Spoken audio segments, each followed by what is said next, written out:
Maintenant, on va accueillir quelqu'un que tu aimes par-dessus tout, qui s'appelle Jean-Claude Baudraco. Baudraco, il reste en province, il est très discret. Mais je crois que si Marcel Pagnol l'avait connu, il lui aurait donné les plus grands rôles. C'est un très grand comédien. Vous avez joué ensemble pour la télé, Oui. La fin du boulanger. Oui, oui. Non, mais il avait un rôle épisodique. Non, franchement, il méritait de jouer le boulanger. C'est un très grand comédien. Regardez-le, ça c'est énorme, cet homme. Regardez. La première fois que je l'ai vu, j'ai dit, il y a bien sûr Rému, et puis il y a lui.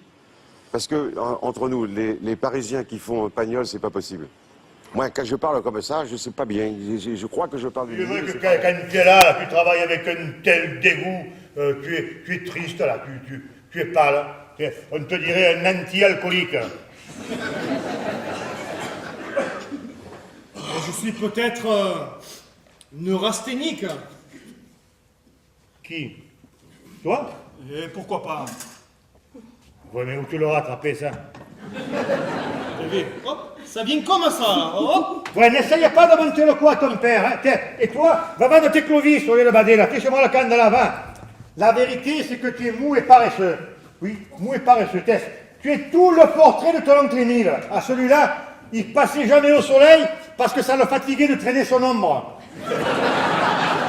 Et tu es un rêvasseur, voilà ce que tu es. Tu mets un tiers de citron. Mais attention, hein, un tout petit tiers. Après, tu mets un tiers de curaçao, un peu plus gros. Tu vois. Ensuite, un bon tiers de picon. T'as vu la couleur comme elle est belle? Oui, c'est joli. Hein. Ben, je comprends. Et alors, à la fin, un grand tiers d'eau. Et voilà. Ah. Et voilà. Et ça fait 4 tiers. Parfaitement. Et j'espère que cette fois, tu auras compris.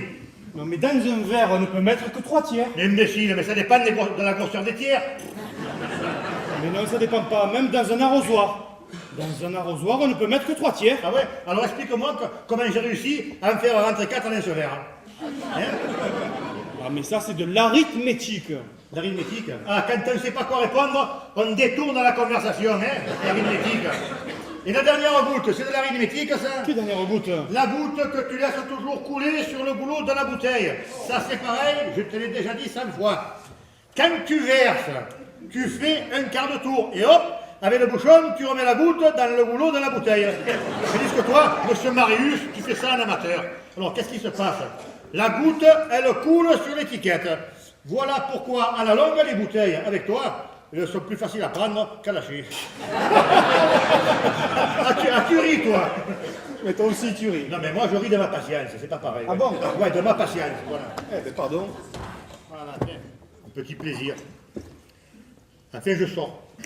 Au fond, vous n'avez pas besoin de donner des explications. Des explications? Mais je ne donne pas des explications, monsieur. Ça serait malheureux si, à mon âge, il fallait que je donne des explications parce que je sors. Je dis simplement que je vais chez Mostegui manger une soupe de poisson. C'est pas des explications, c'est un renseignement, voilà. Oui, oui, c'est-à-dire que si l'on a besoin de vous, on n'aura qu'à vous faire demander au café de M. Mostegui. Et non, monsieur ne va pas me demander au café de M. Mostegui. Puis d'abord, pourquoi on irait me demander au café de M. Mostegui, hein? Pourquoi on irait me demander au café de M. Mostegui? Vous avez quelque chose à me dire? Dites-le-moi tout de suite. Mais vous dites... Et je dis rien, c'est vous qui dites. Moi je dis... Enfin, moi je dis que je n'ai rien à dire. Et si ça me fait plaisir de sortir, j'ai pas besoin de demander l'autorisation à un Lyonnais. Oh, mais qui vous dit le Mais contraire? qu'est-ce que c'est que cette inquisition, nom de Dieu, de l'homme de Dieu? Si j'avais 86 ans, je comprends qu'on s'occupe de moi, qu'on me surveille, qu'on m'espionne. Mais enfin, moi, j'ai encore ma tête à moi. On peut me laisser sortir seul, je ne tomberai pas dans le port. Papa, personne ne te dit rien. Si tu veux sortir, sors. Oui. C'est naturel. Tiens, voilà le mot, c'est naturel. Mon fils l'a dit, c'est naturel. C'est mon fils qui l'a dit le mot, c'est naturel. Alors je sors naturellement, voilà.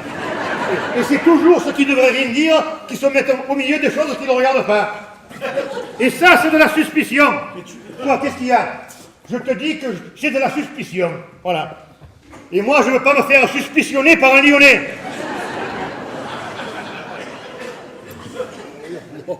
Vous ne pensiez pas qu'à votre âge... Mais qu'est à mon âge? Mais dites, il y a un plus joli que vous qui me court derrière à mon âge. Il faut s'entendre dire ça par un vieux polichinelle que les dents lui bougent. Ah, voyons, ma belle, vous savez bien quand Non, même... me dites, vous êtes pas regardé, non? T'es là, c'est mes rascasses, là, elles étaient pas plus fraîches que vous, j'en vendrai guère à mon âge. Mais ne parlons pas de vos rascasses. Il s'agit de la petite. Non, Fanny, ma fille, non, mais enfin, dites, qui c'est qui aurait pu croire une chose pareille? Non, mais dites, mais vous n'avez pas déjà assez porté avec votre première?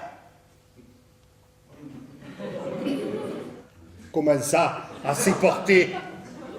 Oui, si on vous avait mis une voile entre les deux cornes, il aurait fallu le brave quille pour vous tenir d'aplomb à mon âge. Mais vous, qui parlez tant des autres, vous pourriez bien nous dire un peu ce que vous alliez faire le soir, dans l'entrepôt de Maître Barbantane, hein, avec Nestor, le premier trombone de l'opéra. Et alors? Et alors, pourquoi une veuve, elle n'aurait pas le droit de parler à un trombone? Hein? D'abord, vous apprenez que mon mari était mort depuis 2 ans. Et puis qu'au paradis, il n'y a pas de cocu. Oui, ça les gênerait pour mettre l'auréole. Ah, nous, Laurine, c'est bête. Je te sors pas. Et pourquoi? Parce que c'est ta mère qui veut. Oh, j'ai vu la robe d'Honorine tout à l'heure. Et j'ai vu comme elle lui parlait. Hein. Tu as beau dire oh, bonne, tu vas pas me faire croire que tu es passé une seconde à épouser Panis. Bon, alors tu veux pas me donner un conseil? Ah oui, le seul conseil que je te donne quand tu voudras me faire marcher, hein, trouve une histoire moins bête que celle-là. Bon. Bah alors, un homme qui a les yeux plissés comme le côté d'un soufflé. Tais-toi, le voilà. Marie, fais un peu attention, tu ne me connais pas. Ah ben faites-vous connaître, c'est le moment. Malheureux. Malheureux, c'est à moi que tu dis malheureux. Panis. Laisse, c'est une affaire entre hommes. Tiens-moi le chapeau. Alors, tu me le donnes un peu, ce pastisson? Vous me le pressez, mon nez. Pauvre Apathy. Malheureux. Pauvre Apathy. Un commerçant. Ah, tu parles. Tu parles, mais tu n'oses pas commencer. Des menaces, mais rien d'autre. Oh, si je ne me retenais pas. Oh, si vous n'aviez pas les cheveux gris. Tu veux peut-être que je me les arrache pour te faire plaisir? Oh, Panis! Ouais! Il y a du monde au magasin! Je suis occupé!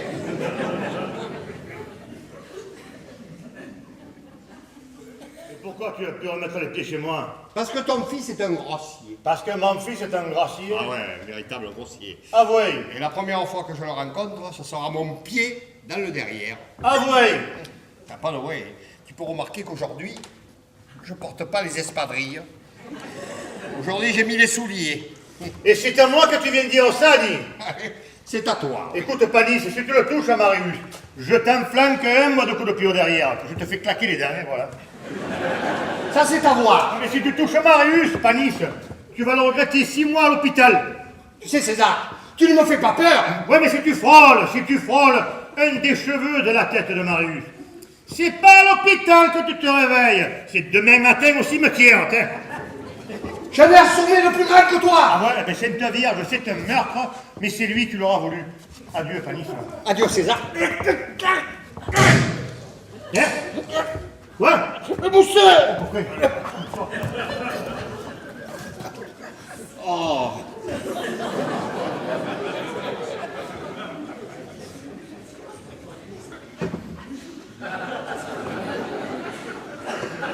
Oh, malheureux, dit, il est pas frais. Ah, ouais. C'est vrai, il n'est pas encore assez frais, ouais. Tiens, et ça fait rien, je vais mettre une bouteille dans le puits pour demain matin. À la tienne, ma vieille. Ah, tiens.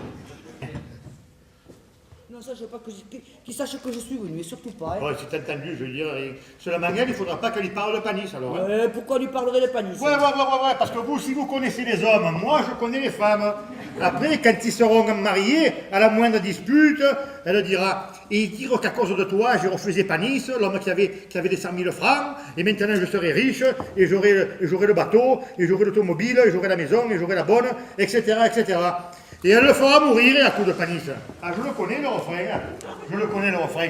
Moi, ma pauvre femme, c'est un marchand de bestiaux qui l'avait demandé. Elle me l'a reproché pendant 20 ans, vous entendez? 20 ans qu'elle me l'a reproché. Et pourtant, c'est une femme qu'on n'en verra jamais plus. Ah, Eva, il ne dit rien. Allez, bonsoir. Papa.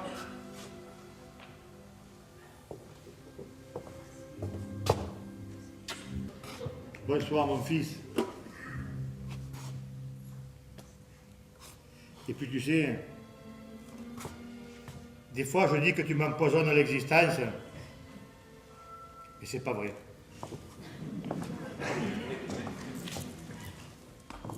J'ai tout fait pour que tu me parles. J'ai accepté les fleurs de Victor, j'ai fait semblant d'écouter Panis. Maintenant que tu me parles, c'est pour me dire que tu m'aimes et que tu t'en vas.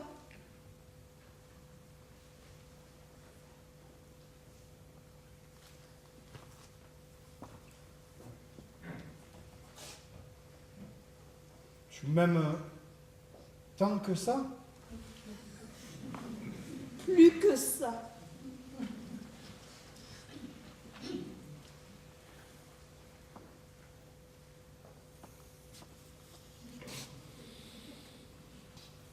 Moi, je connais très bien le jeu de la manière. Et je n'hésiterai pas une seconde si j'avais la certitude que Panis se coupe à cœur. Je t'ai dit qu'il ne faut pas parler. Même pour dire bonjour à un ami. Ben, je dis bonjour à personne. Je réfléchis à haute voix. Eh bien, réfléchis en silence. Mais il se fait encore des signes, hein? Eh, monsieur Brun, surveillez ce carte-figue. Moi, je surveille ces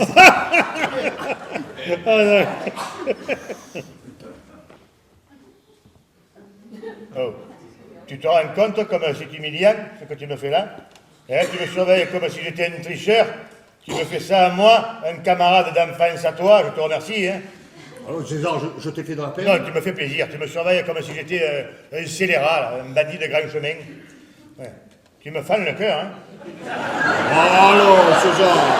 Il n'y a pas de allons César. Tu me fans le cœur. Tu me fans le cœur. Alors quoi, nous jouons plus? Hein? Alors qu'est-ce qu'on fait? À moi, il me fan le cœur, à toi, il te fait rien. À toi, il te fait rire, alors. Mais moi, il m'a rien dit. Oh, coquine des sourds. T'es que Paris. Quel impègre. Oui, évidemment. 32. 35. 35. Et puis, tout le monde sait bien que c'est dans la marine qu'il y a le plus de cocu, 40. Comment? Je dis, c'est dans la marine qu'il y a le plus de cocu, 40. Tu n'entends pas, 40.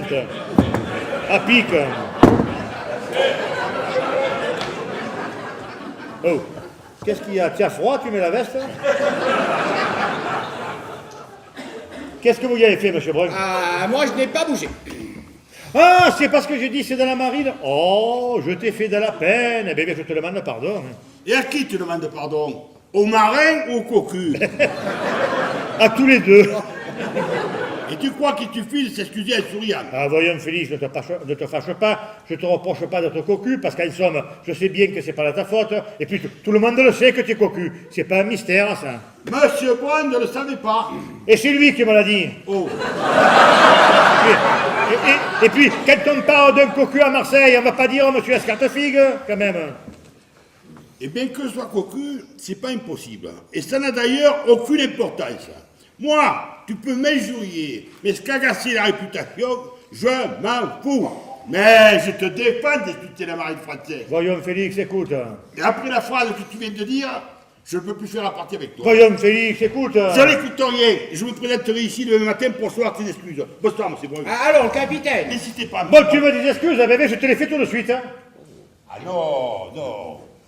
J'exige des excuses réfléchies. Mais il faut que tu te rendes compte de la gravité de ce que tu as dit. Ah, voyons, Félix, mais ne sois pas bête par-dessus le marché. Mais c'est une phrase en l'air, ça. J'ai jamais eu l'intention d'insulter la marine française. Moi, je l'admire, la marine française. Je l'aime, la marine française. Ah, il se peut que tu aimes la marine Ah, française. je comprends que... Mais la marine française te dit merde.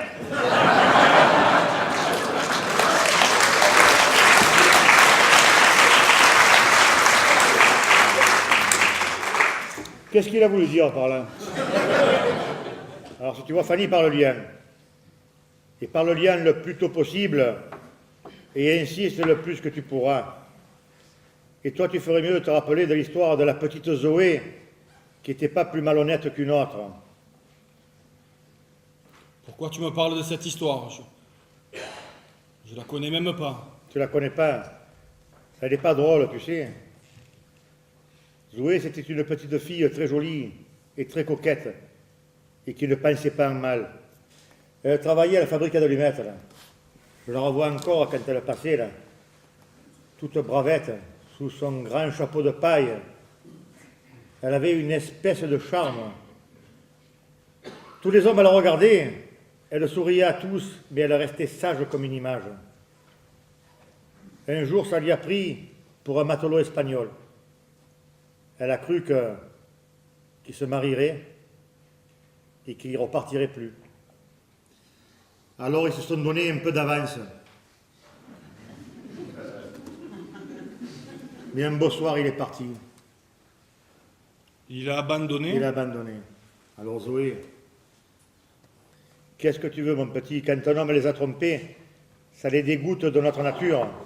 Elles ne peuvent plus aimer personne et ça devient des filles des rues. Et après, quand elles ont commencé, elles n'ont plus rien à perdre. Marius,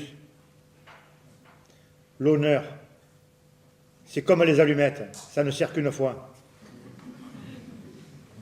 Pourquoi tu me racontes ça?